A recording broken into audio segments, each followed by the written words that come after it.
阿 Joey 就話我家姐就嚟30歲人唔好揸啲飛仔車啦，跟住佢就嬲咗啦。你家姐都係擔心你啫。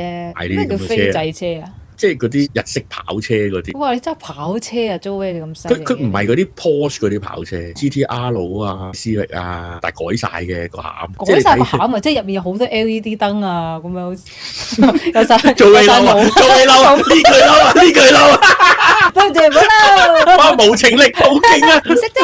即係有個好型咁樣揸出嚟，哇！我即係改咗好多嘢啊，花10幾萬改啊，係咪好多 LED 燈㗎？係咪好多貼紙啊？堅嬲毛毛戰啊！又要繞過運輸署，又要驚俾人勾車，哇！又改咗大沙板，又改咗大拎，又改咗闊胎，又改咗包圍，又加啖氣，又改咗響喉，自己嗰個火嘴幾揼細啲咁樣扭翻個火嘴，又話白金嘴，又剩又嗰啲蛙佬啊，哇！又改咗幾多遮嘅大鮑魚，又改咗個陶瓷嗰啲透風碟，哇！搞咗咁多嘢，跟住你問係咪 LED 光機啊？電競 feel 啊，係啊，開門冇迎賓燈算咩改車？即係一開到有個投射燈射個8變小櫻出嚟。或者咧，你揸架凌志，一打開埋個 Benz 個燈咧，淘寶送錯咗。對唔住，唔好嬲，唔識啫。